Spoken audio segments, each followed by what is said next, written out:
Okay. Okay. So I thought I'd introduce like a little bit of a different wrinkle to our routine. Usually we start with questions, and I'll certainly have time for questions, but I thought we'd start with just talking about time.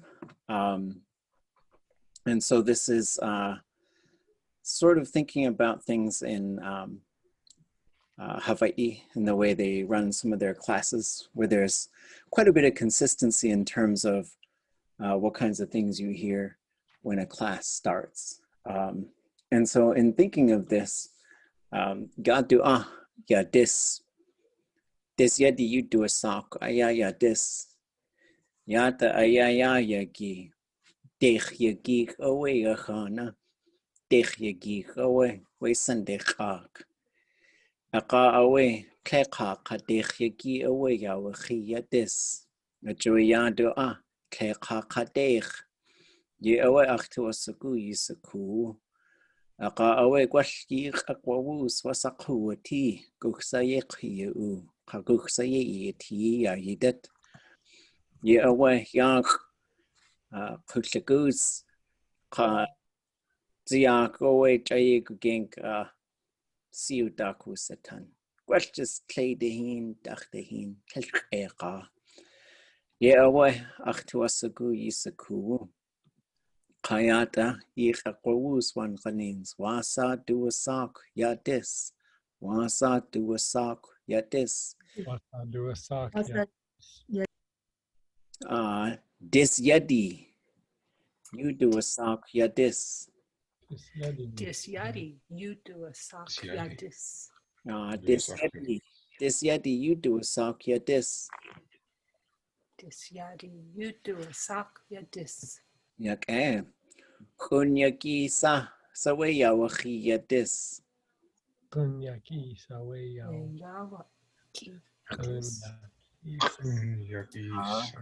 kunyaki sawe yawahi yadis Kunyaki sawe yawaki yadis.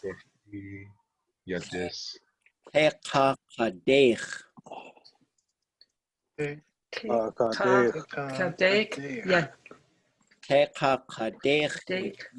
yawahi yadis kadek yaki Yadis. yeah oh ya kwashahi clay de Klushke font ko what's that okay so kawasakuati guksaye. So I thought just sort of a way to we'll just have a routine. So part of this routine will be, maybe I'll just put this up there. It's a calendar. We call it dis kuku. So dis is the moon. Dis is a month. Dis could be for a female, a cycle. Usually they'll call it dis nigu. And so Sunday Kahak is the word for week. It's obviously manufactured. Sunday comes from the English word Sunday. So Sunday Kahak is between the Sundays, like literally. Kayaaní, 1 day. Kayaaní, 2 day. Kayaaní, 3 day. Kayaaní, 4 day. Kayaaní, 5 day. There's a couple different names out there for Saturday. The one I like to use is Sunday Katsku, which is Adolescent Sunday. And so that's the days of the week. And then Yaiki Tatke Sekanan, right? So these are some things that we can look at. So this will drift over this way on Dakunyagi, and then we'll say, so like the question answer could be Wasa do a sock yadis, and then someone could say dis yadi, you do a sock yadis. Then I could ask someone else, Kunyaki sawaya wahi yadis. You could say, if Kayaaní kadech yagi awachi yadis. So there's a couple different things that we gotta sort of incorporate now. And I can also say dak yagi sawaya yagi. Which day is it today?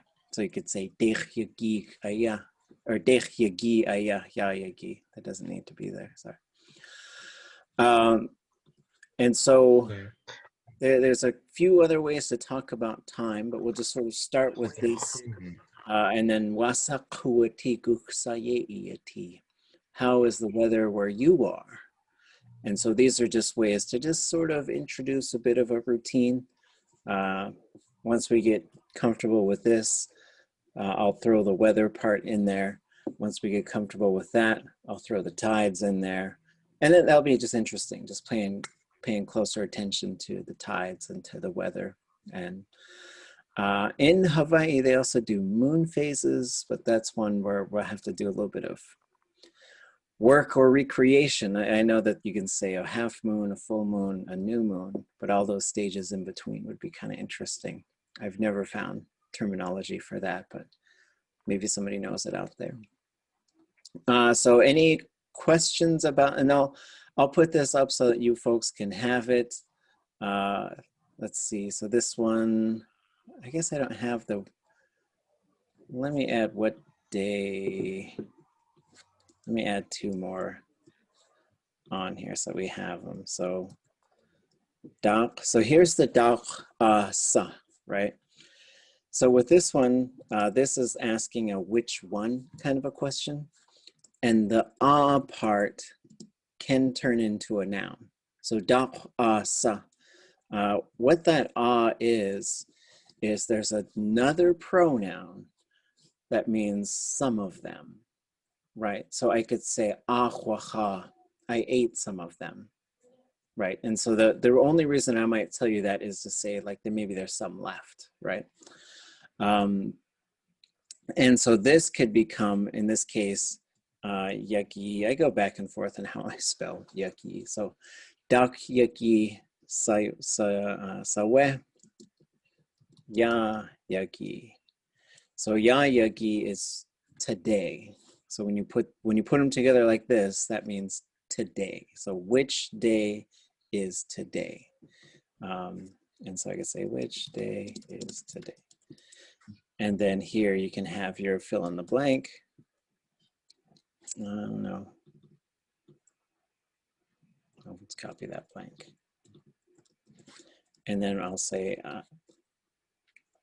aya ya yaki. Today is blank. Okay. Okay. Any thoughts or questions on that? Oops. Oh, I'll fix that later. Okay. So yeah, I'll put this up so that you folks have it. You can study it. Here's a few other things. So just sort of, let's see, make sure we did all these. Which day? Yep. So then you can look at time. So you could say un cao saya. Un cao saya. And that is what time is it? It technically could mean how many drums are there, but that's just how we say time.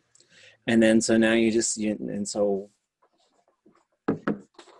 we'll go over counting probably today as well. Once you get to 10, then you can just say jin kat ka, and then you can add all the way up to 10 again. So in this case, you could say, if it was 5 o'clock, you say K jin gao aya. It's five drums, right? 5 o'clock. And then you can have a shuwu. A shuwu. So a shuwu is a half of something. So you could say K jin gao ka a shuwu aya.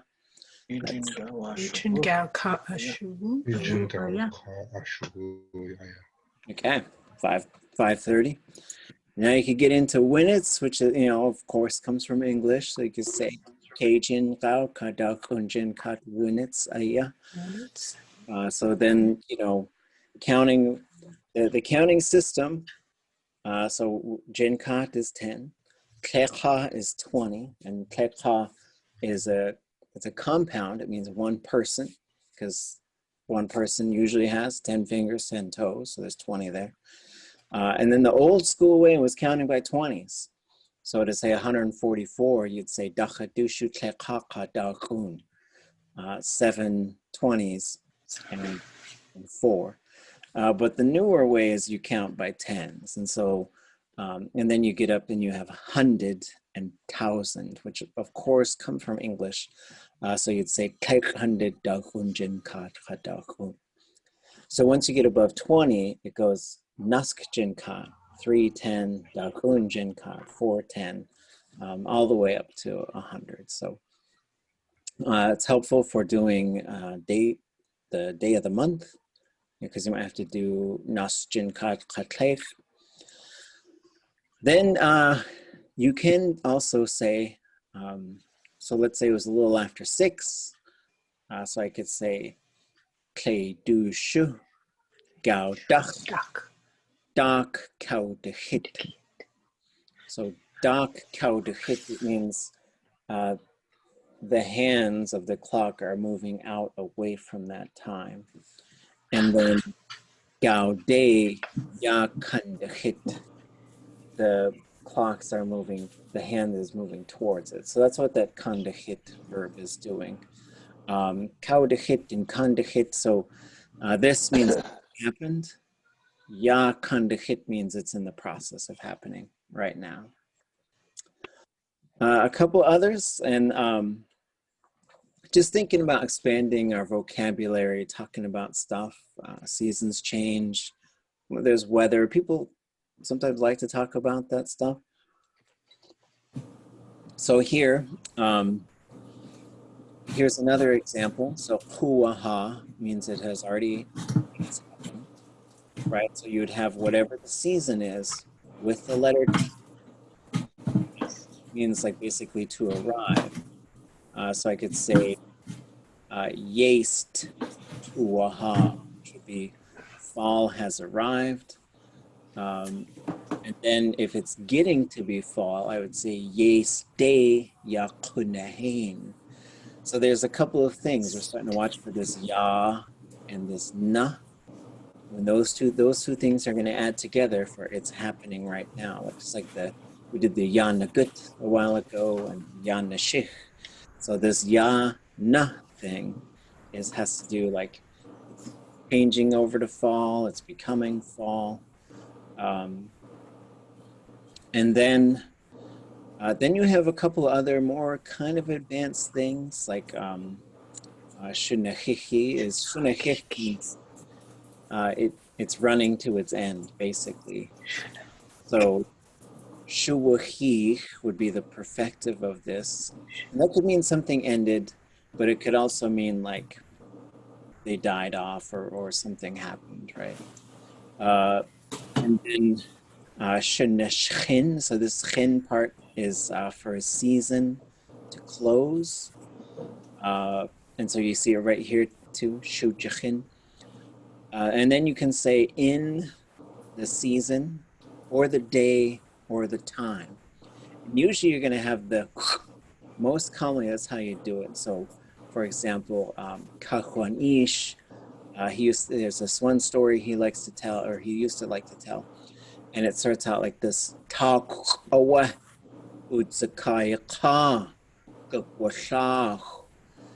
In the winter, a lazy person is going to starve. And so that's what that and so when you do like going back to the days, so if you want to say on Thursday, so I'd say dakun yagi, and that X right there is saying it's situating it at that particular time. Okay. Yakutan is this summer. Kliyakutan is the other summer, and then you start moving into this summer that ended, the next summer. It gets a little tricky if you could do stuff like 4 years ago in the summertime. You'd have to just do a little bit more sort of work there. So you would use this shuahich verb. So I would say dakun tak shuahich kutan. So 4 years came to an end in the summer. And so there were two different things, and I could move on with my kind of narrative. But time is important for situating stories, right? Whether you're just going to say, oh yeah, I went fishing at this place and we saw a beaver, or whatever the thing is. It doesn't have to be like this big, huge thing, but telling stories is a big part of what we do. So, okay, so I'll put this up there. I might have a couple edits I'll make. Yachkoha is seasons, day, month, year. Tak is both winter and year. And then up here it says Yande Yaya Naitlak. And I just want to talk about that for a quick second. Ku'ik ayawa hi yakak wantan hastu ai sheet kak achuni awa hanakhu good. Aka away take talk kanach aya de ku'iki ayawa hi. Wasa achtu nik achawe achkani aya kesh ha khank yewuti. Ako hasu ye gwalli sa ku hakusti wuchin aya ke hakuchlitsin. Achawe dukani yan chuknach adi ke hasu shi qach da shi. Ye away hasfuqach aya kunach. Has ausakutsu has to tuasagu has to kanian has to ide has kuch the shi. Ya has to shut the honey. Ye klein. Kleu to ish. Koneke ua ich. Yande ya naitlak. Yande ya naitlak. Ye awe kunach away. Stuch the nuke. Basak akawa ak litzin has to jeet has our tea. Has to jeet our tea. A joy it away do khanko good. Kakach or woo sadat. Khanakawanik. Waqach the she aya. Has our she. Kawatua she. Yach tundatani tin juoya. Chak away watua ha eight hini kach. Kahakatu gut awake ilja. Kawe yan watusatin. Watusaku owe yande yayan tutlak. A joyak tuasaku hasausaku. So there was a ku'ik a while back for my friend, Dan Marino. And I went to it, so I was really sad. He was a good friend of mine. And so they had their business to do at the ku'ik, and their clan in-laws, the Kluknach Adi, they sang a cry song. And towards it, they were kind of getting towards the end of the song, their leader, Herman Davis, began to yell, Yande ya naitlak. Really, I could just hear how much he wanted to give them strength. And I could just really feel it. So I went up to talk to him later, and this phrase, so here's the ya and the na thing popping up. So it's like in this process of happening. And so this is like, you all are on the verge of success. You're right there. And so when I asked him about it, he said, in my mind, while we were doing that cry song, it's like we've been paddling for a long time and this big storm came upon us. And as we're just breaking out of that storm, we could see the land. And so I'm just trying to give them encouragement to say, we're almost there. We're almost there. And so it was just such a powerful thing. And so I just carry that with me, and I share it with language learners just to let you know, because sometimes the journey's long, sometimes the journey's hard. Everywhere you turn, you're going to find the stuff you don't know. Maybe you're going to get criticized. Maybe someone's going to be mean about it. But, you know, just stick with it and just know that collectively, that's where we are. And so the goal here is to keep getting you up over these little hills. And And sometimes I'll tell students, it's like you're kind of going to get to this point where you feel like you're near the mountaintop, and you get to the top and you're like, oh, this was a hill and there's the giant mountain. But then in my mind, like the metaphor is most people don't even know that mountain's there. And so you have to celebrate these successes, and you have to believe in yourself, and you have to just keep going, because too many people give up. And I think some people make people give up, and I don't understand it. But I lean on the words of people who gave me a lot of encouragement and strength. I make lots of mistakes. I do the best I can. I'm continuing to try and like think about the way I teach, think about the way I talk, think about the way I translate and research. So yeah, this is just a little pep talk. So anything you folks want to share or talk about, any questions you might have, and then I'll let you know what our general plan is. Christine? I have a question. I was working on my sentence, but I couldn't find something for like, and maybe there's not, for something that says, you know, like I need to, you know, so my sentence, Tai Wudi Atla Tul Nakin Sawak, which, you know, is I was trying to say I am spinning cedar bark for my chilcat blanket. Oh, Could have said that better, I bet. But I want to say I need to start, and I couldn't get that. I need to start, find it. Okay. Okay, that's a great question. So let me put just a little document up here. So usually if we're gonna do like, I'm gonna walk you through some things. So usually what I'll do is I'll just put a blank document up, and then I'll just sort of walk through it. So there's this kind of pattern, and so you might see something like this. Oops, let me turn the spelling thing off. So, and then, well, we might actually sort of see it kind of like, maybe like that. And then maybe we'll put another plus thing in there. And then we'll put O and a 0 and a T. And there might be some other stuff. We'll just start with this. So what this is showing is what this verb is going to look like, right? And so one thing that we do with Tlingit quite a bit these days is work with trying to code some information in there for folks to kind of then decipher. And so it's you go from sort of memorizing these phrases to sort of now understanding how to fill in the blanks. And there's two blanks right here, this capital letter O, which means these are object pronouns, and then this capital letter N, which means that's a noun.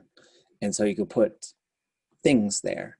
And so, for example, to say I need something, when these combine, you're going to have itinach. And it's a really interesting thing. Like sometimes we'll take a close examination of it, but then we'll just keep in mind that I'm showing you the parts, but when you put these parts together, they create meaning in kind of different ways. So this word iti means what's left over from it, right? Like the remains of it. For example, chus iti is a footprint, because chus is a foot. Atcha is food, and atcha iti are crumbs, right? So nach, it means through or along. So for whatever reason, it's sort of like I am going through the place where that thing was, or the remains of it, which is just an interesting sort of construction, right? And so the object pronoun for me is going to be chat, and then this is going to be yati in the sort of what we call the right now, which is what we usually call imperfective in Tlingit. And so here we have a fill in the blank. So I can have any kind of blank there. So I could say, I need water. I could say, I need food. right? So I could need all kinds of things. I could need a pencil, I could need money, I could need socks, whatever, right? And this is just saying I need a thing. I've also heard this used to talk about people. So for example, a spouse who recently lost, their partner, someone who recently lost their spouse, she said, away. I really need him. And so then they were really sad and they were speaking in Tlingit. So then how do you say like, I need to do blank? So now we basically, the way we start thinking about this type of thing is we have kind of one verb and then another verb with basically, we'll just say a letter I, but sometimes it can be a letter U, right? And so this is how we start tying two verbs together. For example, yak a plus, sitin. We want to combine those. And so this is, so Tlingit has a very kind of a shortcut way to do this. English does it, to or that, right? Like, it's good that I've seen you. It's good to see you. So to combine these in Tlingit, you're going to end up, so yak a stays the same. So this is like whatever it is, but then the thing that we're attaching that sort of concept to is going to change a little bit. So now we're going to go sa instead of si, and then we're going to add this I at the end. Same, we say yak e hat yagudi. It's good you came here. Yak e ochsatini. It's good to see you. Yak e yisaku. Sorry. It's good that you know it. Yak e shtu iltu. It's good that you're studying. So now we can tie any two things together. It takes a little bit of practice, but that's the basics of what's going on. So here, what Tlingit sometimes will do for things, very commonly, is there's a blank, and so we'll put it into the blank. So then you could say, itinech chatyati, and then you'll usually have a verb right there. And so I don't think it necessarily needs to have this suffix thing. So like, I need to get started working, right? And so that's what you're gonna, that's gonna be basically the pattern, right? We need to get out of here. And so this, well, I guess I did the I thing there. So maybe it feels like it should be there. So so then there's that one. And then so you could say Kone adat ye. This is how I would probably recommend saying it. Yeah, so I would put the I thing on there. Atine khatiti Kone adat yejik Kone. I need to start working on it, right? And so, and so this is an interesting thing as well. And this one could be ye kakwasane, right? So ye jikkwane is I'm gonna work, and then a dot is on it, right? So so what we start learning as we transition from beginning to intermediate, where all the blanks are. If you have a dot, you could change the right? So you could say, I'm gonna work on my schoolwork. You could say, I'm gonna work on my boat. So now, and so this is one of the, like, so beginning Tlingit is a lot about just sort of getting the sounds, getting comfortable with a bunch of concepts, and then finding a whole bunch of fill in the blank type of phrases, right? And then where it gets complicated is sometimes you have a blank here and a blank there, right? And then you just like, and start filling in multiple blanks. But what we have here is sort of a larger concept because it's a pattern, because once we start wanting to really talk, we want to tie things together. It's this because of that, it's this, that, this thing is that way. So that's really kind of what I would recommend using as a pattern. a'atinech. And so a'atinechat would be I need it, and then you name the thing afterwards. So with Tlingit, if the one thing starts getting too long, and you just get a feel for this, because it's just too long to say, it gets a little awkward to figure out what the thing is that. So then you'll switch to I need it. Then you'll name the thing afterwards. And so this is how Tlingit likes to sort of chunk information. And in this case, the needing, it'll always put the most important thing first, as far as like, what are you trying to say? And what you're saying is, I need it. And then you'll say what the thing is that you need. Okay, it's a good question. And then, sorry, this yeka kwasane just means to do it. So I need to do it, or I need to fix it.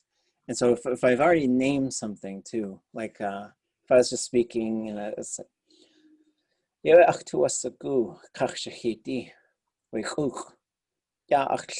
dat away we de kusti ya dat kakshahiti atina khatyati ikasane.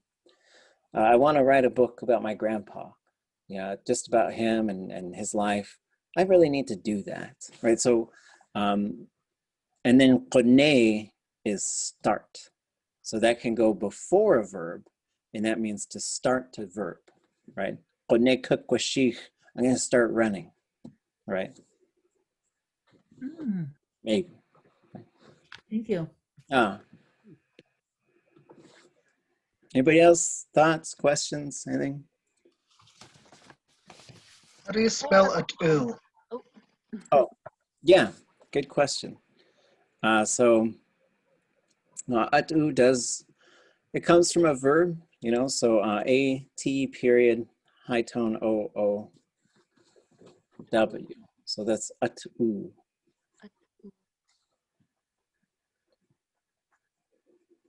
Okay. Goodness, Steve. Anything else? I have a question. Oh. So I work with preschoolers, and for a long time I've been greeting my kids individually at the door, and usually I'll say, I don't know, like, Yakei tutat akuni, or Yakei akusitini akuni, or Hande ijin akuni. But I was watching those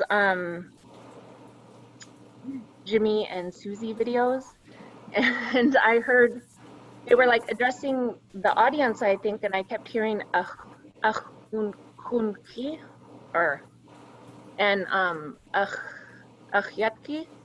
So I was wondering, is that plural for friends and children? Yeah, that's a great question. So basically we'll have these kinship terms. And so the kinship terms are really fun, just to really learn them, especially once you get into like who's actually the nephew and who's the keek and who's all this other stuff. But one of the things, like, how do they pluralize? And so again, whenever we're dealing with Tlingit, it's like we start with, I like to start with like a base answer. I was like, here's how it works. But then there's also this thing, that thing, and that other thing. So the quick answer is you put hus after it. Or like I saw this guy give a speech and he was just kind of joking around. He said like, ach ish hus, ach ahat hus, ach sunny hus, ach shish ko hus, and all you other husses, right? And so just kind of being a little silly about it. But the hus with a high tone, it's coming right after a kinship term, is meaning those ones, right? So ach ish hus, my father's people. Ach at hus, my aunties. Ach shishko hus, my grandparents. That's how most of them go.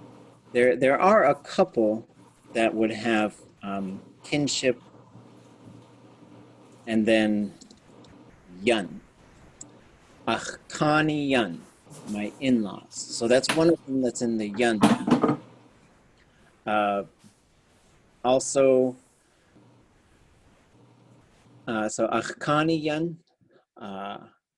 And then there's a couple that also get this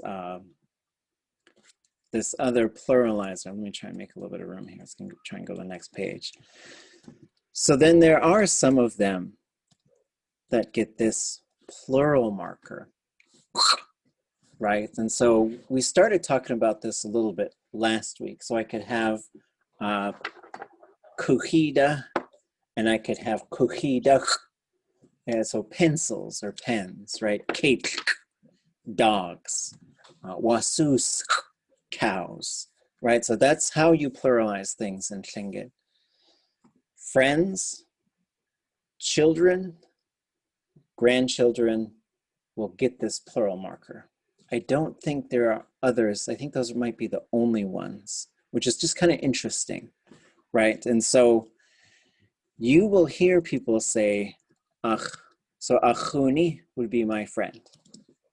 And what's interesting is, I think when we're looking at kinship terms, this is not just a kinship term, but it's also a noun. It's a relation. It's like one of these things we call like a relational noun, because you could say achuni awa, like it's the same type of cup. So when you say achuni, you're kind of literally saying you're like me. You're like me, right? And so that's why I think, pretty sure a long time ago, chuni had to be same moiety, right? But it's just used kind of generally now, which is totally fine. So you'll hear people say achuni, and then when they pluralize it, you might hear achunki. So that's one that does get the plural marker. There is a word order here as well.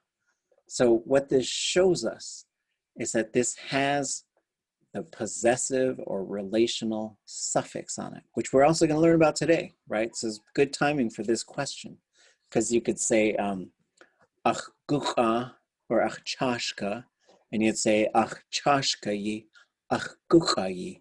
So that thing is a possessive marker showing ownership or relationship. And we know that that's what that thing is because the plural marker must come before it. So you could say, ach keitli, my dog. Ach keitli, my dogs. Right? I got a bunch of little pugs or whatever, right?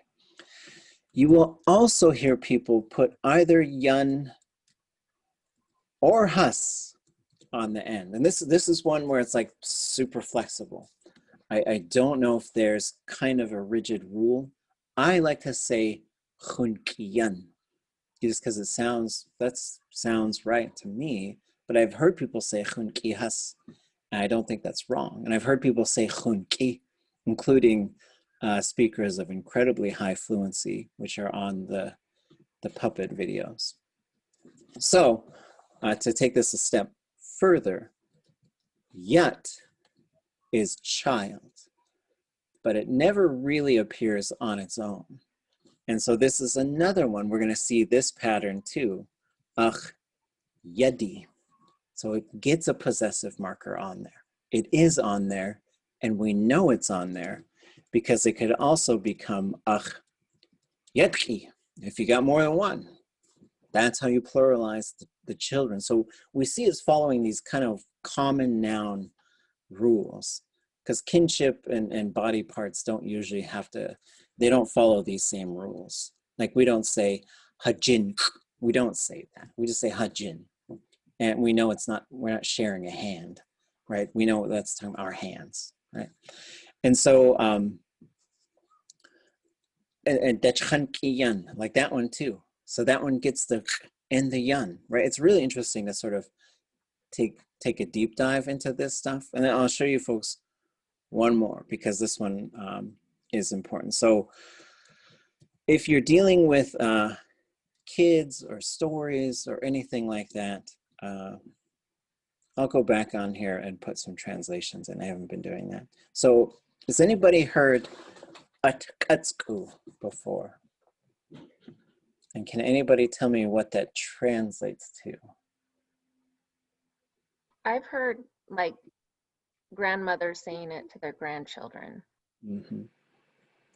And so sometimes you'll hear it at the end of like shatkatsku, shatkiatsku, yetkatsku, yetekwatsku. There's different ways you'll hear that said. But with the ut in front of it, this is a child, just a child.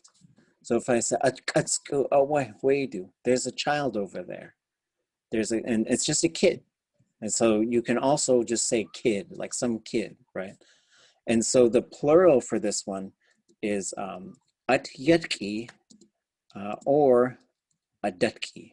It just depends on where you're. I don't know if there's a dialect thing with that. I've heard both. I've heard some people who prefer one over the other. And these are human, it's a human child, and it's also human children. Because literally it means an adolescent something, and then something's children, right? But it just means, and so this is how we sort of just say like, oh yeah, I see some children over there, just some kids, right? And so those could become hayetki, yiyetki, achyetki. So yeah, another good question. You guys are bringing the good questions today. How does that relate to Kayaaní? Yeah, okay. Another, so you can have shaksani, which is little girls, and then you can have kisani, which is little boys. So this is also how you can differentiate between some of this stuff, because you can have shatk and yadak. And there's a whole bunch of these phrases that refer to both sometimes gender and sometimes to stage of growth. So kids, they go from tukaneyi, a baby, to yadi, a child. So for example, if you said like atkatsku or atketki, those are children. They're not grown yet. When they start to get grown, when they reach what the Hawaiian language expert Larry Kimura refers to the end of the peach fuzz, and they could start to technically have babies, then they start getting into yaduk and shatk. And then the plural of these are girls, shaksani, and then boys, kisani. And so this literally means little women. This literally means little tree trunks.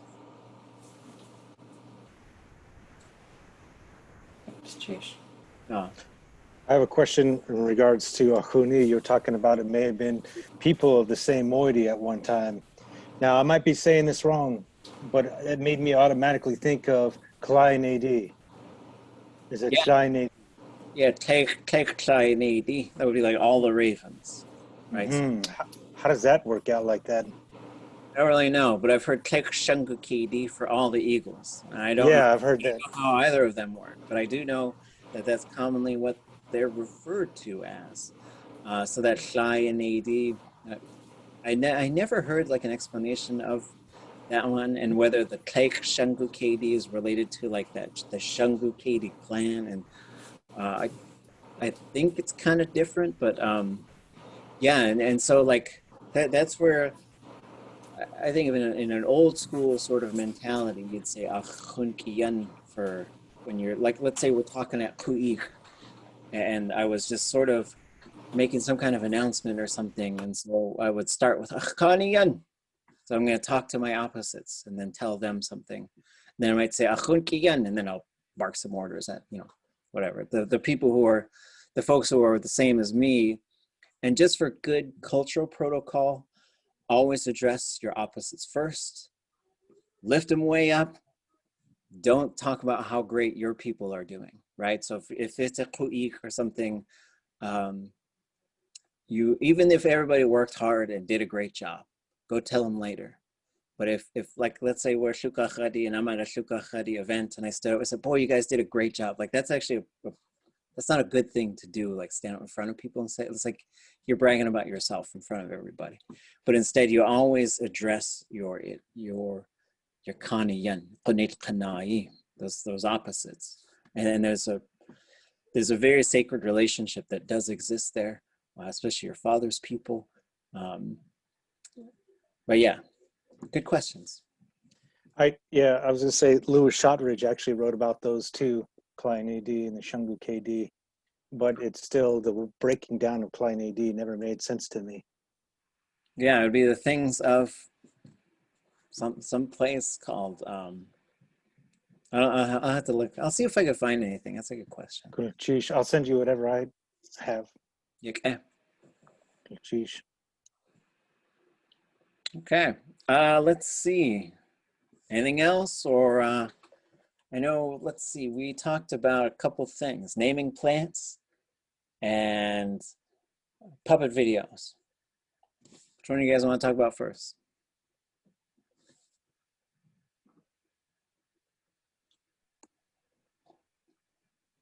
Plants. Okay. So we're gonna do the let's see. I gotta look at my list of folks here. So I'm just gonna write it as I see it. This will be the order we go in. So please note the chat because it'll show the order.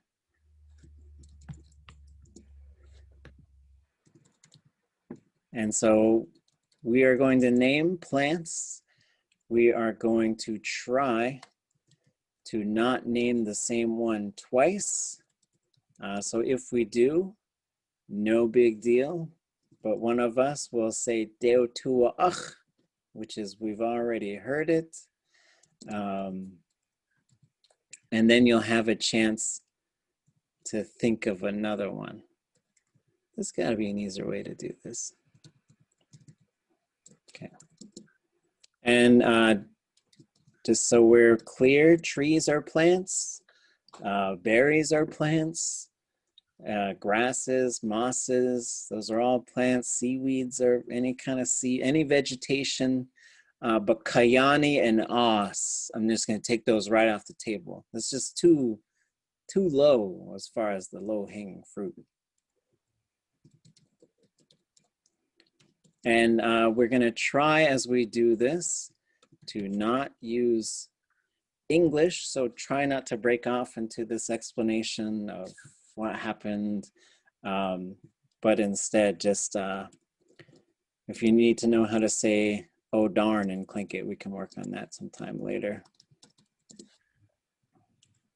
And I think this is everybody. And then I will also jump in the mix. Okay, so there's our order. If I missed your name, let me know. And so in the absence of being in the same space and just sending it around to the left, we'll just send it through this list here. So we're gonna name plants. If you're done, if you can't think of any, you just say hooch and we will move on. It's no shame. Everybody gets the same amazing trophy at the end. It's just for fun. And it's just to sort of just cram through some vocabulary as well.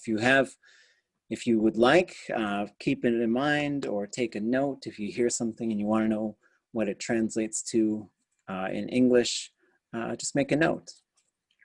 Okay, so here we go. Yunhaune, Kayaaní dat, Yukagachtu Laat, just Hasayagachtu sa. Just Kledehin achtu asaku, Gwashtachtehin Noach wa achi ide, Yak kwasaka, Deu tua ach, Aka jaguta kakiak, Vishukwa ayako ach husin, Neit koaha. Hak us. Hak us. Okay. Atagwe. Kinchei. Nashish. Chance. Duck. Okay. Elias. Sin. Sheesh. Okay.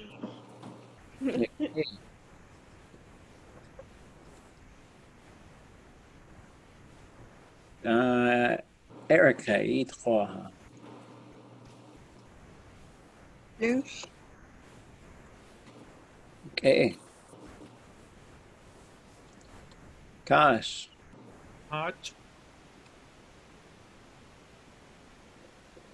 Sheesh. Kasi E.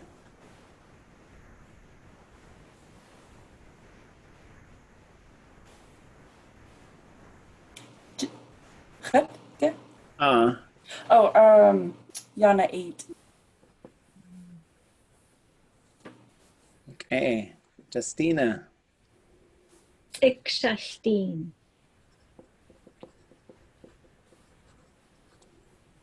Kashuk kawadai Sock. Okay. Knock.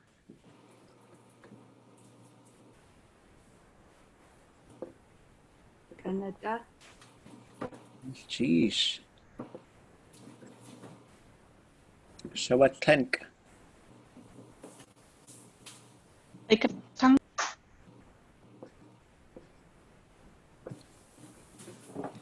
Star.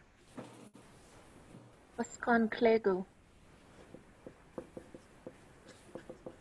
Sheesh. Spach Tlek. June. Oh, Dasa? June. Okay. Kuch. Go walk. Tuyenaka. Go walk. Okay. Achit koaha. Keltuch azasi. Okay, kusin. Yit koaha.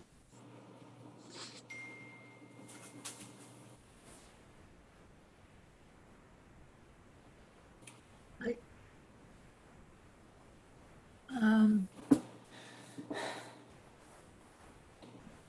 mm,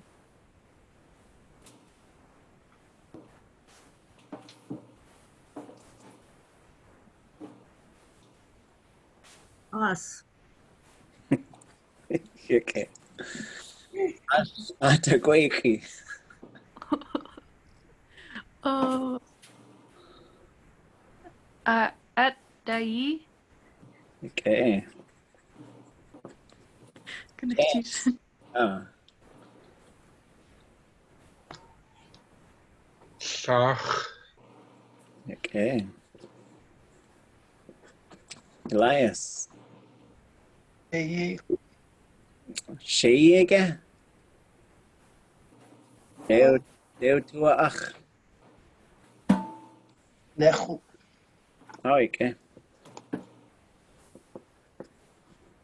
Eliza.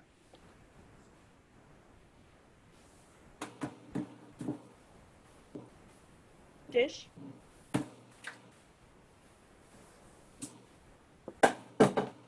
Okay. Erica.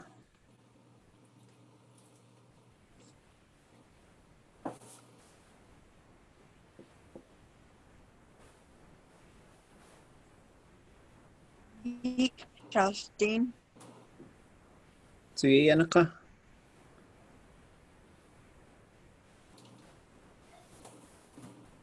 Wash.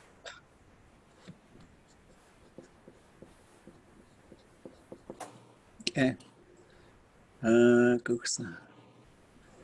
Kosh. Eat. Stealing from our kids' homework that we've been working on. Now I'm tested. Okay. Jidkasi. Suk Kudzi. Okay. Justina. Arch. Koch. Deo tua ach again? Where Kayaaní Hinta. Hey, Hosaku. Okay. Okay. Kashuk. Tlingit. Kunzi. Okay. Nah. Cases. Oh, so yeah, naka. Cases. Okay. Show it clink. Shell. Sheesh.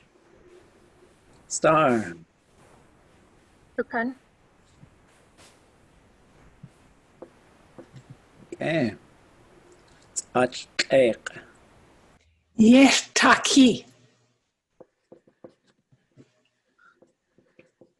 Okay. Kook. Watsich Lanagu.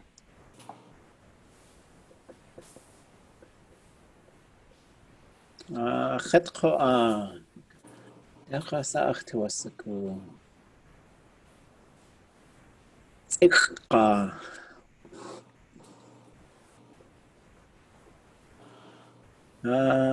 Kusin. Ha day.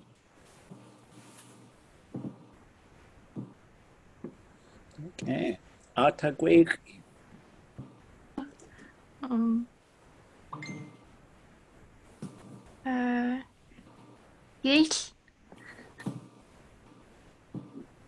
Oh, Dasaya yeah. Dasaya elderberries. Yesh. Yeah, away. Yechwajian yesh. Choach. Kayaaní away yesh. Okay. Cheese. Chance.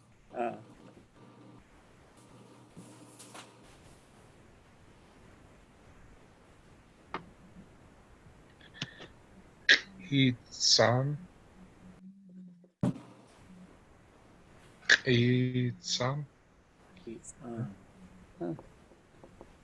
Cheese. Elias. Stagadli. Oh, okay.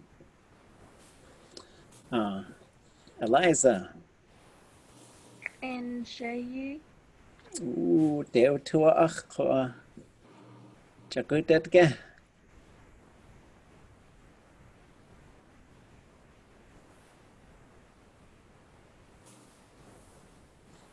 Swasa. Erica.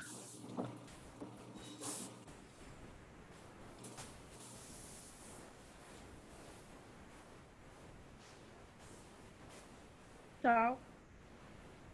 Okay. Gosh. Anjas. Okay.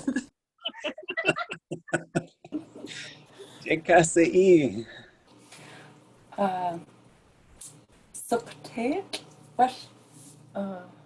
Subtate? Subtate. Yeah, away. Suctate. Justina.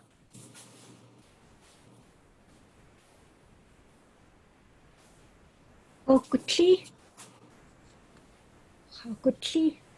Chokli. Hokli. Yeah, away. Kashuk.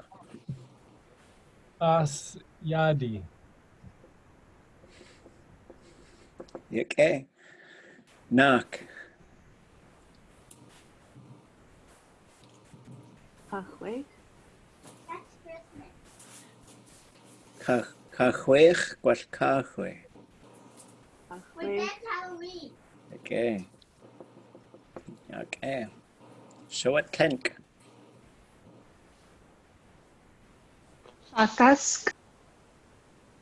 Klakask. Gwal deo tua ach. Chakutadke. Okay. Star. Yan. Yeah, away. Achek. Tanat. Yeah. Tanat.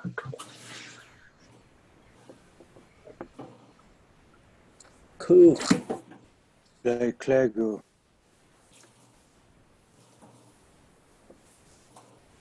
Dao klego soy. Klegu. Was it? Siki kawu tleku. Ikatimuan ya yidat. Sukke jaasa dituasagut keich. What's Guntlegu? Was deu tuach. Shock. Ah, deu tuach. Okay. Hooch. I.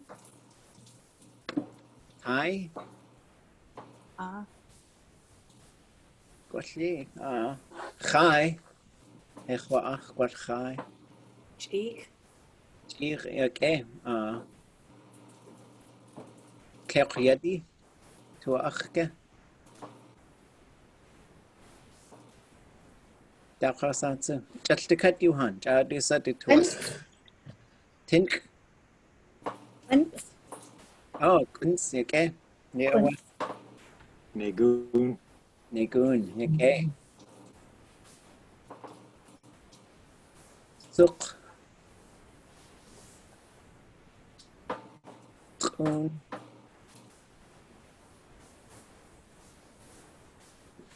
Tayedi. Oh, yeah, well, okay. Oh, Inch. Shakas. Ganch Yakakwa. Ah, yeah, well, punch. Kasi punch. Gish. Gish. So.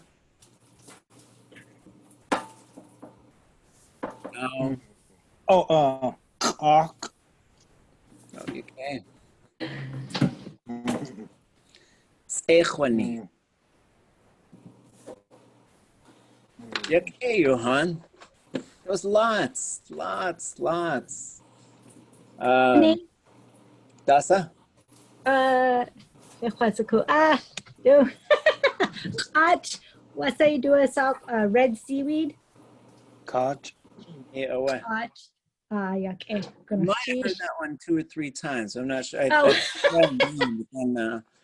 And I also don't want to just keep asking, like, say it again. So but that was great. It's like I made like 3 complete lists, and then I just sort of stopped after that. So, and then there's 16 of us, so that's over 50, which is great. So usually the plants don't do as well as the animals. So let's take 5, and then we'll come back and we'll look at probably, well, I'll think of what we do. I'll give you guys some options. We choose your own adventure. So back in 5 minutes. Can I ask a quick question? Is there a source or direction on language use for working with Kahak? Oh, that's a good question. I'll show you a little fish cutting book that we're working on. It doesn't have Kahak in there, but it's got everything up to like cutting it open and cutting the fillets. So When I was watching the puppet show, there was a YouTube video of two women, and I picked up that they were talking about working on dog salmon eggs, and I watched most of it before I went back to the puppet show, but yeah, there was something on YouTube about processing the eggs. Oh yeah. Would you mind sharing that in the chat if you have it? Sure, I'll go back and see if I can find it. Okay, Alice Taft, Chuck, she might have something as well with her video project. I'm sure there was. I mean, there's one where they're talking about kaniguat, so making the eggs into the pudding, I guess you could call it. And so, they're kind of mashing it up and then cooking it. So I guess it depends on what you're. There's some terms like for the skein and for some other things like that too. So, okay, there's cheesh. Gach sa, Cajun when it's.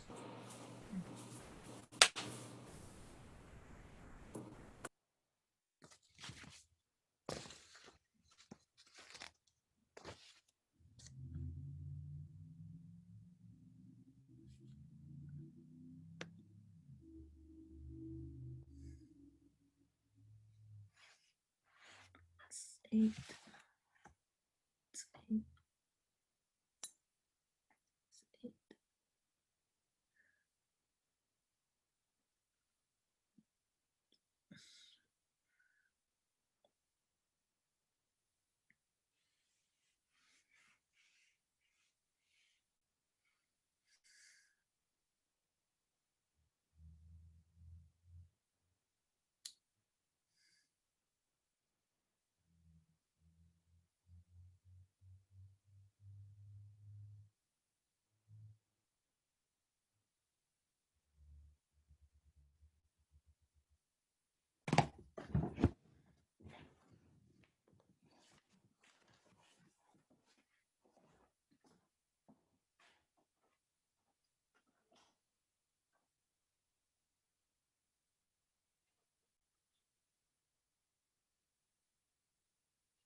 So I noticed that when I was doing my plants that there were several different words for roots, you know, like all kinds of different roots words like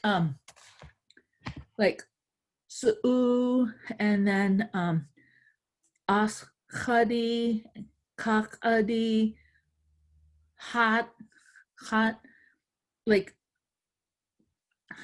how do you know the difference between how to use all those words? Well, that's a good question. Yeah, like hot is the tree roots, you know, so especially like if you're gonna go get spruce roots and stuff, so that's gonna be the one you're gonna use for that one. I'll probably have to look at the other ones because it would be good to do some diagrams of like plant parts and does it change if we're talking about like, you know, kuch and other types of plants. So that's a really good question. I'll probably have to do a little bit of research before I can answer that one. Sure. I can't believe I didn't say kuch. Oh my God, I used to pick that up on the trails and eat the balls, man. There's probably some easy ones we missed. Yeah, man.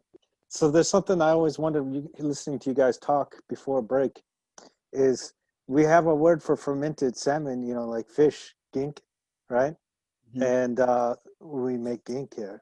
But then again, we make kahak, but kahak is just eggs, the salmon eggs. Well, I wonder why there's not a name for the fermented salmon eggs instead of just calling them kahak. Oh yeah, there is. Oh, yeah. I didn't know it. Okay. So that's the one they call stink eggs like common, right? So it's kahak kats'ich. Oh, kahak It gets this verb at the end, which is sort of like to get a little, just to get a little ripe, I guess we could say. Katsich. Mm-hmm. Gulchish. I never knew that. Kind of, yeah, kats'ich could be, it's spoiled, it's getting a little rotten, but you know, it's, when you know how to make it, it's not rotten, it's just fermented. Mm-hmm. And so, yeah, that one, I found it in, so let's see. So some of the things that you can do, let me show you folks. The Tlingit verb dictionary is just, it's so awesome. It's just got really good stuff in it, including a bunch of nouns. Like, so if you go up into the search bar and you hit, you type out like hockey, you're gonna get a hit, right? So it's got the word hockey in there.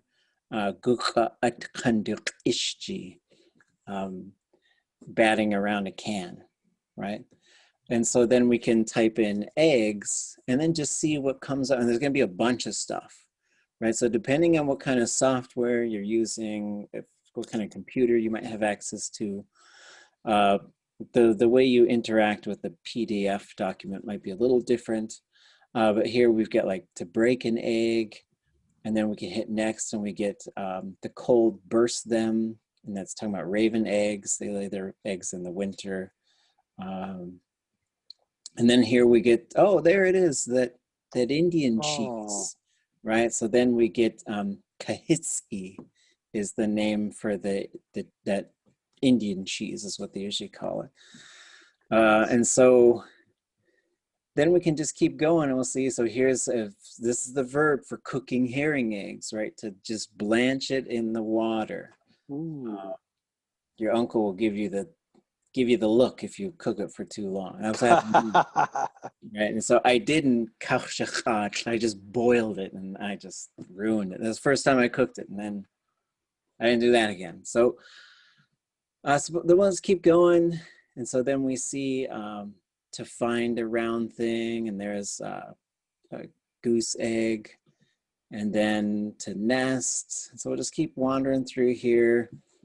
Perform rites such as returning salmon eggs and milk to the stream. So this is a heichwa, to do like some sort of magic, or to just to do things so they line up. To nest or to lay eggs. So ashkwat. And we'll just keep looking around. Our eggs were rotten. So here is, so this tells you like would it cook. That is totally rotten food, right? So fermented is, it's a process, right? Whether you're talking about your kombucha or your homebrew or your kink, right? It all goes through a process, and if you're not careful with that process, it could be bad for you, and it can also just be ruined. So this would be like pretty rotten. Like it really means like a slow rotting drip, right? And then here we've got to make sleepy. So when we find the word for herring eggs, which is really fun. There was a speaker I really liked to talk with. She was from Teslin. She was a speaker who, her name was Martha Van Heel. And my experience was she preferred to speak Tlingit. She was almost monolingual. She didn't like to speak English very much. And one time I saw her at Celebration in Juneau. And I walked up, and she was from Teslin, so I said, "Masa iyati yak'e'uxatini." And she said, "Who are you?" I said, "Chone ichsaku." I said, "I know you." And she said, "Okay, jiwu." So it's like, it was a really good conversation. She's like, "You got herring eggs?" I was like, "Yeah, get you some." Right? And so here we got kadustecht. So this, kadustecht. So this one was in a video I was just watching last night about taking, who said that? It's a delicate thing. Sorry, I got distracted. So this, it was in a video for like, so here we got Chat Kahaku Cactus Techt. So the way I was seeing this in the video I was watching last night of Qadneote and Shakshani, Marsha Hodge and Marge Dudson, was she was using a jar, like the jar you'd put like fish into, to crush the salmon eggs while she was getting them ready in a bowl. And so this is literally to hammer something, but it's also to kind of smash it by pounding or pressing. And so that, yeah, if we want to know how to like work on specific things, sometimes we could just comb through here and see what's in there. So here we've got starting to smell bad, nuts, and that's getting like a little rotten. The bird spread itself out, so to, you know, like a frog or sometimes a cat kind of sprawl itself out like that. Then we've got dipping branches into the water, or trees to go get herring eggs. Herring eggs wither when dipped. So this is a verb for withering. And that's that's where we're at. So this is where you could find the name of some things. I can't remember, I guess the fermented eggs is what sort of brought it up. But sometimes just going through there and just like looking for a word. And then you'll take a deep dive into some things like the sample sentences in there are just fabulous. They're just such good stuff. Okay. So though I only heard Kahak because they kept the kids' gloves on for me. See in there. And so let's see. Yeah, and sometimes some of the terms for some of these foods and stuff, they get a little bit lost sometimes too, and it's also probably because people they're not eating it like they used to probably, you know, so. All right, so let's, okay,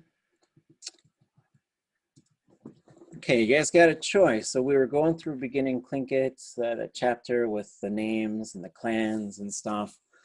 We are also looking at the little readings in Tlingit with a drawing and a little sentence, and you'll read it and try and translate it.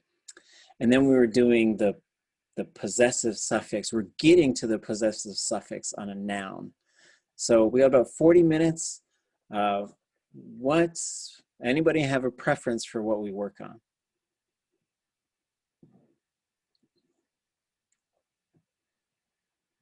Okay. So I'll pick, maybe we'll do a couple sentences from the little readers, and then we'll go back to the possessive suffix. And then if we run out of time, then Thursday we'll start with the beginning Tlingit workbook, continuing to work through some sections on there. So again, this is from Vesta Dominic's. What I like to do with this is just have a volunteer to read, and then and so there'll only be the Tlingit on there. And then so you'll read the whole, you know, both sentences or however many are on there, you read the whole slide of the Tlingit. And then we'll just open it up for translating. And if you find yourself answering a lot, great, but then maybe sometimes take a pause, see if someone else can get it, just so we can all get a chance to practice. So can I get a reader for this slide?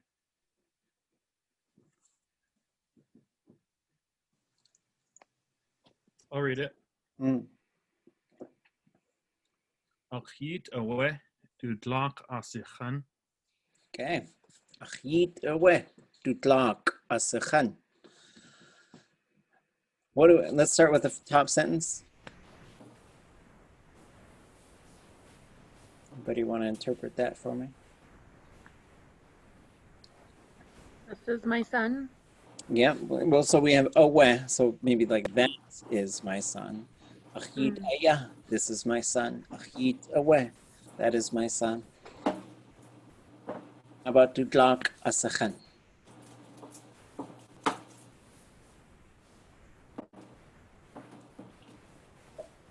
loves his sister. He loves his sister. So, and so the boys, they have glak, which is sisters. Then they have hunch, older brothers, keek, younger brothers. The females have eek, which is brother, and then they have shatch, which is older sisters, and keek, which is younger sisters.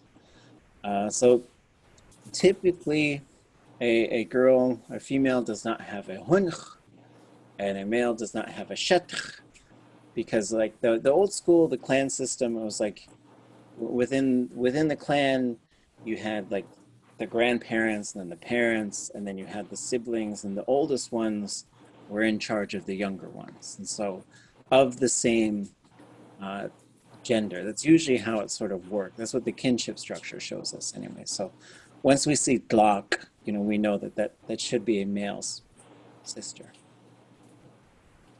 And then asakhan, like he loves her. So literally like her, he loves. Okay.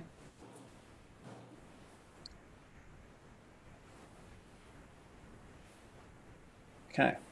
And then next one. Oh, I guess, yeah, we saw the English. Can I get it? Adu has away. Achunki away. Okay. Adu hasawe. Achunki awe. Let's start with the top one. How do we interpret that?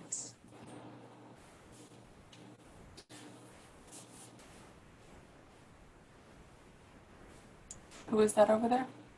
Yeah, well, yeah, so then the hus. Who are they? Who are they? Yes, absolutely. Right, so adu hasawe. Right, and so this is another thing where we got a little bit of the octopus thing. So you could say adu sawe wa'ah. Who are you? Right? Adu hasawe. Adu sawe has. And so you got a little bit of flexibility there. And these are some things we watch for with the opening part of the question, and then the sa is, can something go in between those? And often, yes, right? How about achun ki awa? That's my friend. Yeah. Oh, those are my friends. Is it Those multiple? Those are my friends.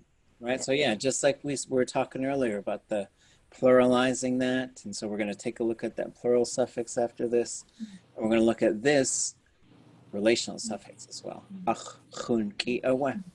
Those are my friends. How would I say, those are your friends? Ichunki away. Ichun, ki, awa. What about those are our friends? Hastu chunki away.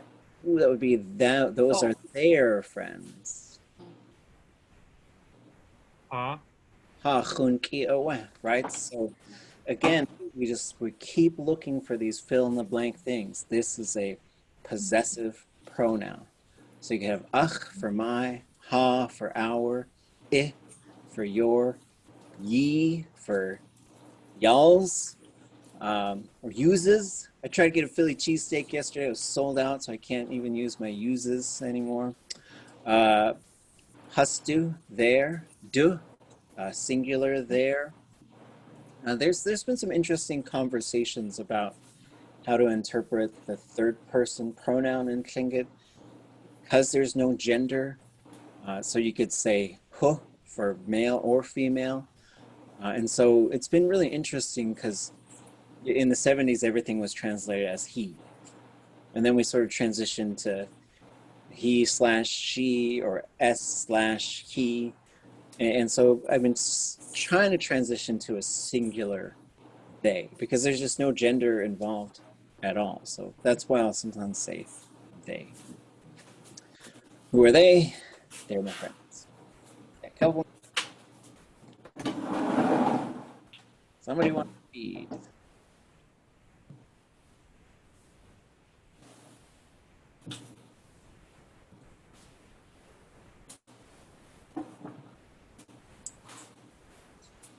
I'll try it. Sheesh. Uchta utsk achit skunde Guagu. Okay, gonna sheesh. Uchta usk achit. Skoon de kwagut. So top line, can we get an interpretation of that? My son's brushing his teeth. My son, yeah, so there's achit again. So like, these fill in the blanks are very helpful, right? So now I could say my daughter, my sister, my whatever. You just learn a new kinship term, my father, whatever, right? So then that's what that part is doing. Da usk. So da usk is to be washing. It's happening right now. And then the part is So sometimes you can put a noun right at the head of a verb, right? So shadda usk would be they're washing their hair. Uchta usk, they're washing their teeth, but would say brushing, their teeth when we switch it over to English. There is this KW thing on there. It's kind of like when this thing is happening, this is how I think about it. It's a bunch of little motions happening at once. So that's why that K is popping up on there. And then second part. He is going to go to school. Yeah, aware. So schoon comes from English school. They is towards. And then kukwagut is she or he, they are going to. So we're going to start looking for things as well in terms of verbs, like this is a future. If this was a K with an underlined K right here, that would be I am going to. This one can be kukwagut or kukwagut. So this GU can just become a K. That can happen, right? So this is a third person is going to go, right? So now people can go anywhere. Hundake hitti de kukwagut, shkun de kukwagut, yejin de kukwagut, right? Going to the store, going to school, going to work. Okay, let's do one more. Can I get someone to read this?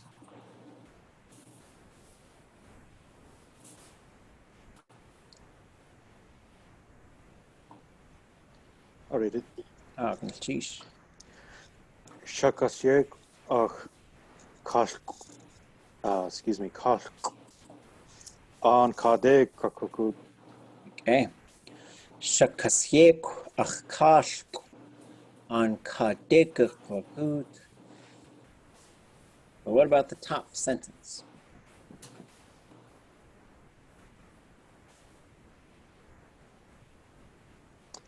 Well, isn't it shaka, like shakawu, shaka siek? Isn't that combing the hair? Yeah. Or like moving the hair? It's combing your hair. So it's literally like sort of, the verb comes from to lower something. So you're lowering it down basically. And then again, this KW is popping up on the end. So you'd say shakaudziya is how you'd say it, like they did that thing. And then what about the achkash part?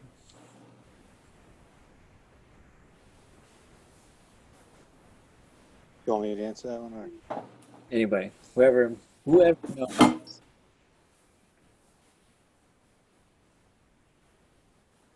I'm not too aware of what that is, but I'm going to guess niece or something.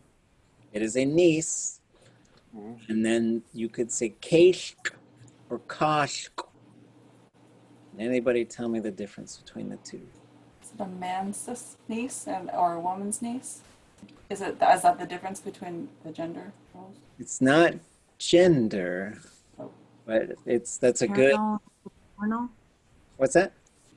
Maternal, same clan or something? Yes. So if you are an eagle, and all those little ravens are the kashk. And if all the little eagles would be keshk. So keshk is same moiety. Kashk is opposite moiety. And so it doesn't matter if they're a boy or a girl. It could be niece or nephew, right? So in this case, like, but sometimes we do think about gender, because you might also translate that as like my father's way. I don't know. I'm gonna get myself confused, but yeah, it just has to do with clan and with But my sister's kids would be like my kids, so I wouldn't refer to them like that, right? Yeah, so it's quite often like you would just call them, like this is how I heard it used to be. So you would just call them son and daughter.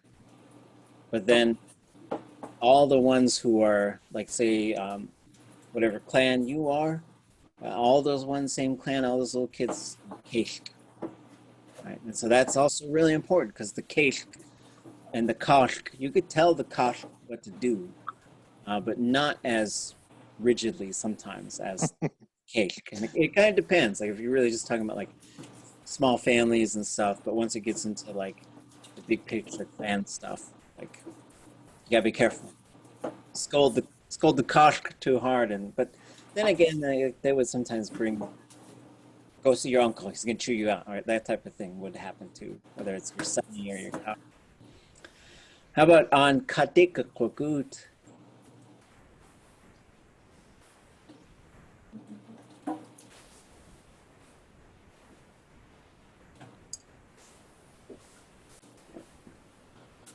Is she gonna go to town? Go to town.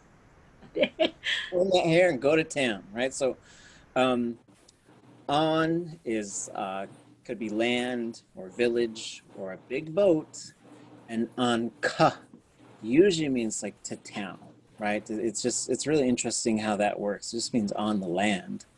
But on kade is usually say going downtown, going to town, and then we get gukwagut, so that same verb popping up again. Okay, good cheesh.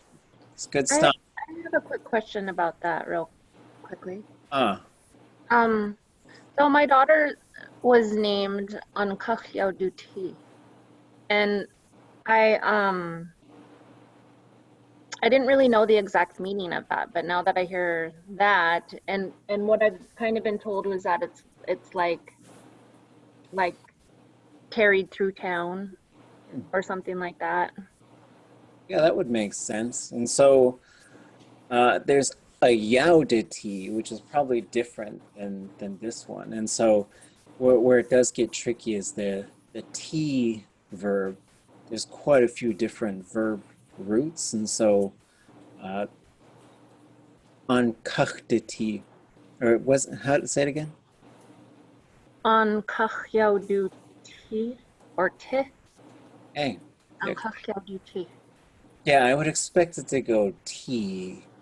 And so the on kach. So this is another thing that we're going to do this semester is so once you have ka, which is on, now you can have ka de, ka dach, kach, kach, cut, and all of those. And Tlingit, it likes to do a two-part thing when it comes to like where things are, because it's not like just where is it, but what's it doing there, or how did it get there? So on ka de, so ka de would be going towards being on it. Ka dach would be coming off it like a table, right? On ka de, like it's going to put it on the table, right? On ka dach, maybe a potato rolled off the table. Or on nadak. So nadak cut, somebody put it on there. Nadak kawu, it's just on the table. Nadak kach, it's at rest on the table, it's been sitting on the table. Nadak kach, it's moving around, or it's repeatedly going there. And so we're going to take a look at some of those and how they work. And then the duti or diti, that's usually quite often for like to carry something, like you say like achjit te, hand it to me. And it's that thing, it's a carrying verb. So when I say like carrying verb, we've got a set of verbs for moving things around.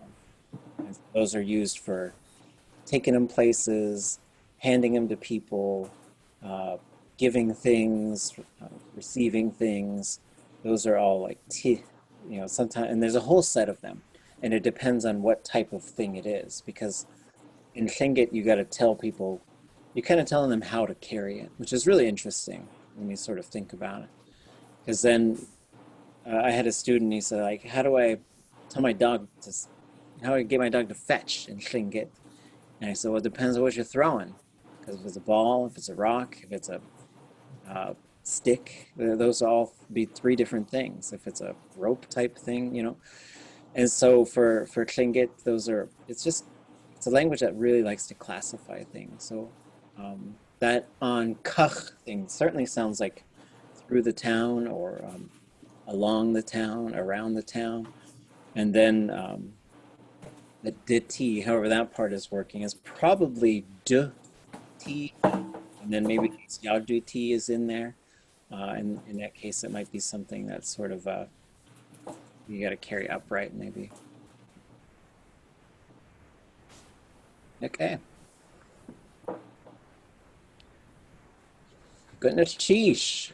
So yeah, when you folks have language questions, just keep bringing them here, because it's really fun to just sort of see where folks are and to help fill in those blanks while we keep moving through some of this other content.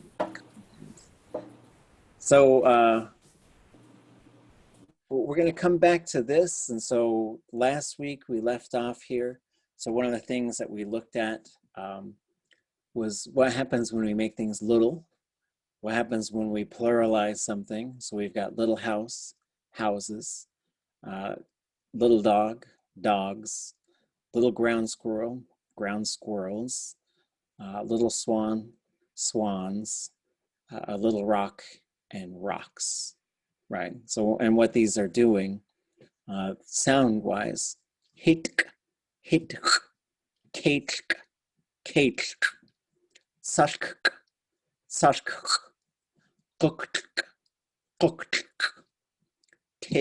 take,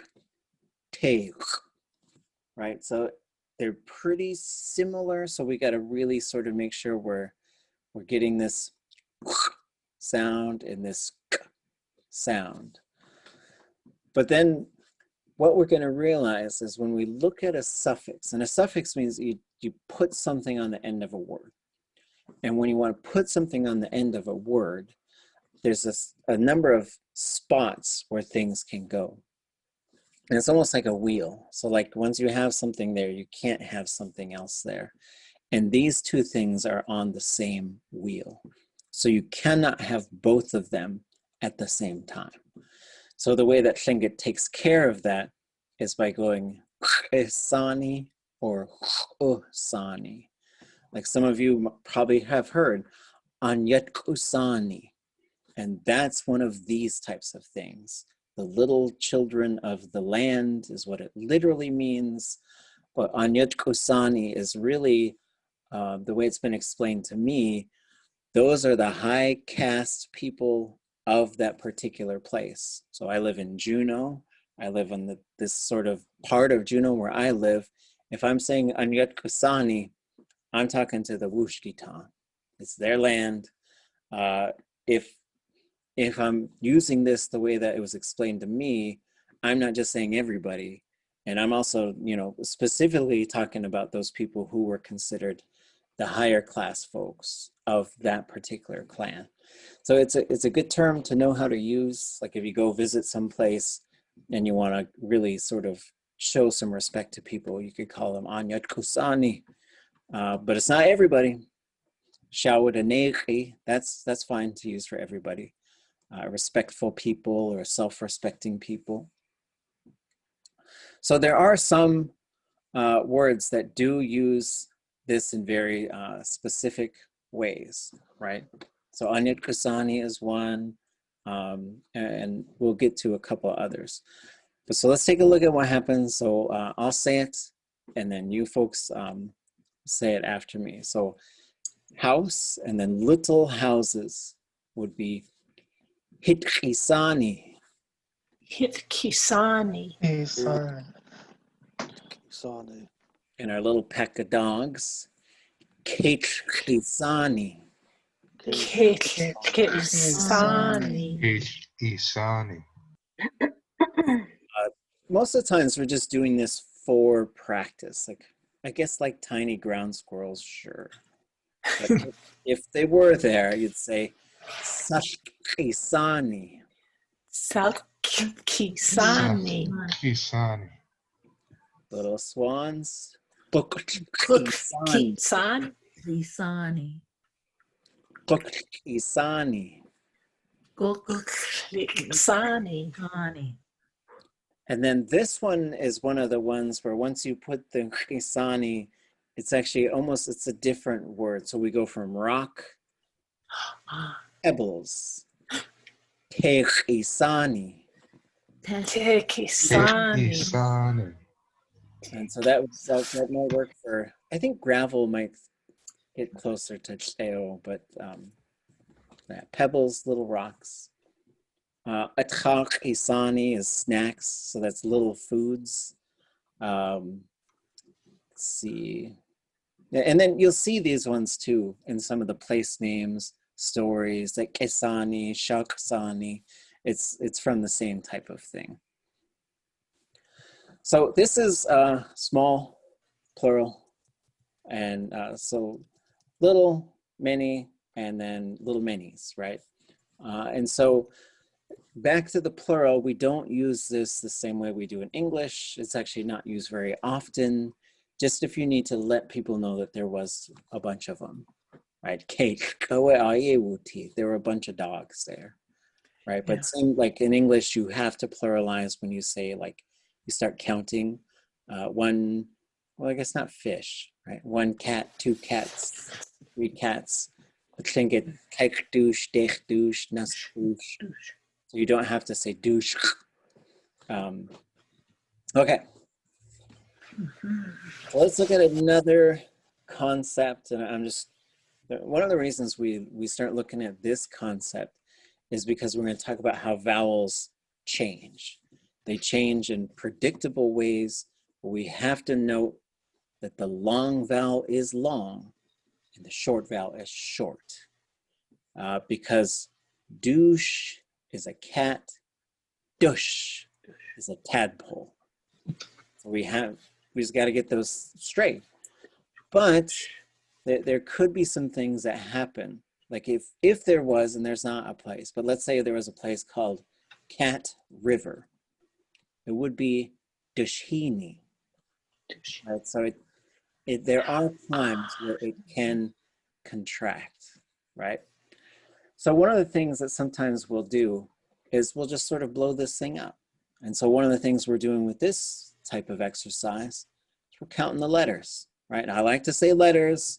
You can say symbols if you want to, but we're not counting like the characters. Like there's two O's there, but I say that's one letter because it's one sound. D, U, sh, right? And so Tlingit has 61 sounds, which is tricky, but every single sound is represented by one letter, as opposed to like I before E or O-U-G-H or any of that other stuff, right?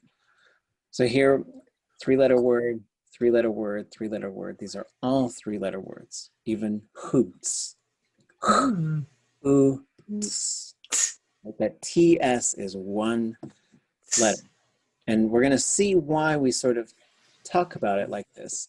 Because this TS will go through a change that is predictable if we put an I on the end. Like when you say hoodzi, there's a reason why it switches like that. Okay?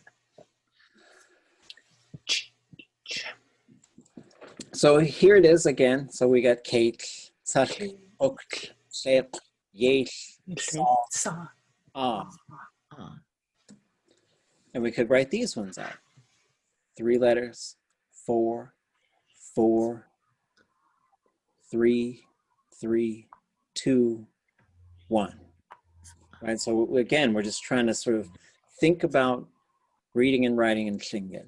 And this is one of the ways I think you could practice it, right? So that you can, and there's different ways you could practice this. Like if you're working with folks, is you could just say a word and then you can ask people to spell it, right? So if you said sheikh, and can you get people to spell that word?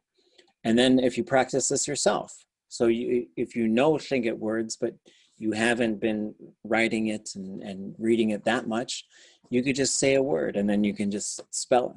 And then you look it up and see if you spelled it correctly, right? And so these are just things you can do to work on. The writing is important, but I think the speaking is something that is more important. However, we can also look at it this way, and sometimes we do. Oh, Gnshish, yeah, SHI has a spelling game. Okay. So one of the reasons why we might start talking about this is because we're going to start talking about some rules of what happens to these things when we put a suffix on something. And so sometimes we're talking about consonants and vowels. So I think it has a set of vowels, and basically a vowel, usually your vocal cords are on and nothing is impeding the airflow. For a consonant, usually something is impeding the airflow, and that changes the way the sound works. So that's where you're going to get an S sound or a D sound or a T sound. Something's going to interrupt the airflow and then cause some other sounds to sort of emerge. So sometimes when we're doing this, we're marking a consonant, and then we're also marking the fact that there's a vowel there. And we might mark the vowel as high, and then if there's two V's, then that means the vowel is low. And one of the reasons we start looking at this is because some of this stuff we have to sort of start to examine. Like what happens when we put these words together? The vowels start to change. What happens if we put a suffix on some things? The vowels sometimes will change. The consonants sometimes will change. It's predictable, but sometimes a little bit complicated. So we start looking at this stuff so we can look at a chart like this. This chart shows us how to put the possessive suffix onto a word. And there's just some different parts to it. Like it may look kind of complicated, but then I'm going to show you how to sort of walk through this chart. And then you'll just memorize this stuff, so you won't actually need this chart. But this chart does show you all of the rules. And there are a few different rules in terms of Tlingit and putting a relational or a possessive suffix onto something. Okay, so as we go through this, we'll sort of go back, and here's the 6 sort of core pronouns that we're looking at. These are possessive or relational. So ach is my, I or e is your, d is his or her, ha is our, ye is you alls or y'alls or uses or your, plural, and then hastu is there. For this exercise, we're going to use ach all the time. So now you get to claim everything. It's all mine, right? To get to how these rules work, we're going to start with this. When you add a possessive suffix to something in Tlingit, you're going to put the letter I on there. That's just sort of our starting point. Put an I on it. That's what you do. However, we need to look at a word to say, is it open or closed? And what do I mean by open and closed?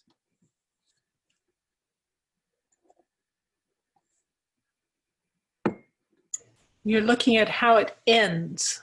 Yes. So open means it ends with a vowel. Closed means it ends with a consonant. If you learned Hawaiian, you would learn you cannot have closed words. Your name is Bill, they're going to call you Pila. And they'll just put a vowel on the end, right? And then there's other languages that are like that. Tlingit, it doesn't matter. Open or closed, right? Sa is open because that's a vowel.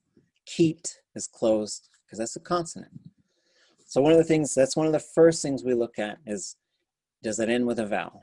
If it ends with a vowel, it's going to be yi as opposed to just the letter I. Okay, so it's going to be I or ye. That's our starting point. For example, And nobody's gonna, you can own a seal, maybe. We're not saying we're gonna own all these things. This is just examples to learn the language. So here it is. Everybody say, sa. Sa. Sa. Sa yi. Ak. Sa. Yi. Okay. So, here's a general rule of Tlingit suffixes.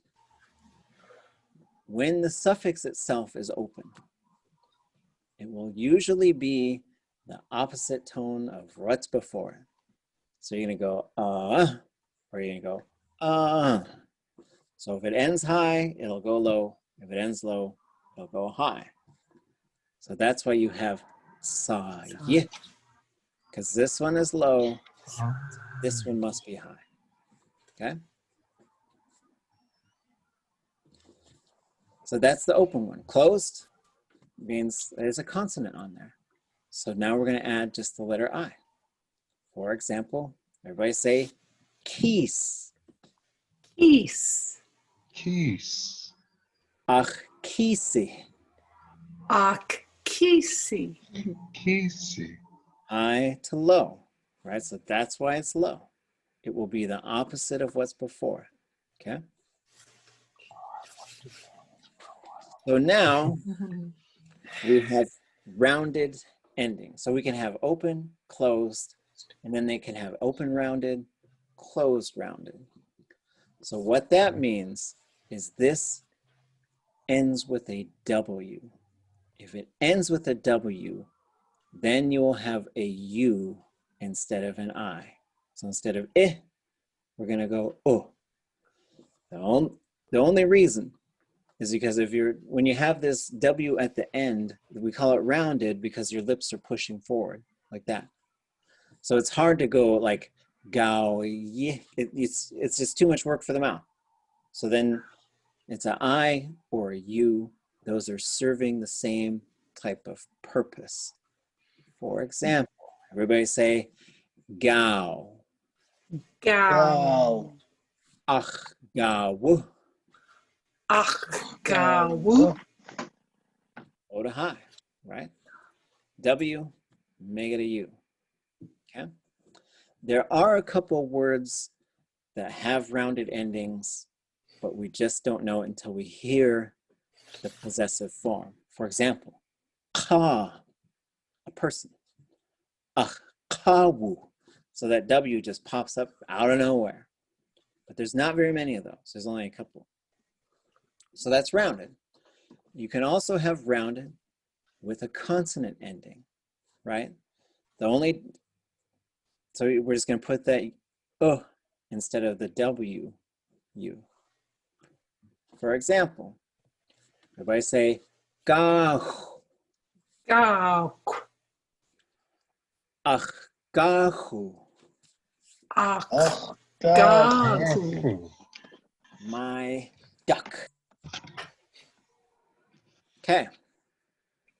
That gets us through 1, 2, 3, 4 of the 6 rules. So here's where we get one that's kind of funky. Any U vowel, oo, o, any of those, plus any type of G, K, or X will result in a rounded ending. That's just how it is. Okay, so if it ends with OOG, just any of these, right? It's going to be a U. Cool. So a question in regards to that, like clock, something very old, but if I was going to say like something like if I was that eternally old thing, it would change from that KW to a G, no? Chagu? Yes. Okay. That is, yeah, chagu. That's what this next, we're getting there. So yes, good thinking. That's what this next one is. So let's do this one first, and we'll do that one. So you have tanuch. Tanuch. This is a U vowel. It's in the set of U vowels, any of them. u, o, and any type of G, K, or X, including the underlined ones, the ejective ones, that will be a U. Achtanuchu. Achtanuchu. Tanuchu. Okay. So the last thing in the main set of rules here, and Tlingit's fun. It's like cribbage, right? It's just like, okay, it's this thing. Nope, but it's in this. Nope, there's this other thing. Okay, what's this thing? It's that thing, right? So 2 points for Raven, just because. If it ends with any of these consonants, they will switch to the voiced version, just like the dogs with the Z, exact same type of thing. So if you put your fingers right here at the base of your neck where your vocal cords are, and if we make just these sounds, we'll realize they're the exact same sound in the mouth. We're just turning the vocal cords on. So we'll go ch, j, J. k, g, G. k, K. g, G. t, d, D. gla, L. ts, Ts. z. Z. So all of these here have a voiced counterpart. So what you're gonna have is there's probably a vowel here, then there's gonna be a vowel here. So it's just way too awkward to try and turn the vocal cords off right in the middle. Cheech. Cheech. Ach, chi, Ach, cheechy. So it's just this set, right? Just that set. Those 6 have a voiced pair. Okay, let's look at a few others. Kook. Kook. Ach, kuku. Ach, kugu. Yuk. Yuk. Ach, yuku. Ach, yugu. Keet. Ach, kiti. Kitty. Cake. Cake. Ach, keitli. Ach, keitli. Hoots. Hoots. Ach, hootsie. Hootsy. I'm trying to own a bear. That's not what I'm trying to get you to do. We're just looking at, and so we did all of these voiced sets. So what we're gonna do with this next is I'll show you a couple of exceptions to these sets of rules. I like to joke, like, tonight we'll read from the book of rules, and then Thursday we'll read from the book of exceptions, right? And that's just how it works. This is generally how it works, but then there's these other things. Then I'm just gonna show you a whole bunch of nouns that are from the workbook, and we'll take turns. I'll ask you what the thing is, and then I'll ask you how to say my thing. So that's how, once we put it into practice, like, the rules are really abstract, but then once you see them in practice, it starts to make sense, and then you'll know how to do this. And so, the thing is, like, to say, like, my pencil, and also when you look at place names, you'll see them, right? So Nu is a fort. Hutsnu is the fortress of the bear. And it makes sense when you put it together like that. You'll see this set of rules. And then this is important because maybe you're doing language work somewhere, and maybe where you're working, they say, we want to give this place a Tlingit name. And you'll know how to do that through these rules. And you'll also be able to look at names and help pull them apart with some of this stuff. Okay. Johan, we'll see you folks on Thursday.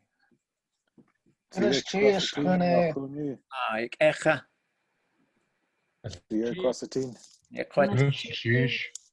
Cheese. A Tlingit cheese. Ah, you kecha. Sheesh. Goodness, cheese. Sheesh.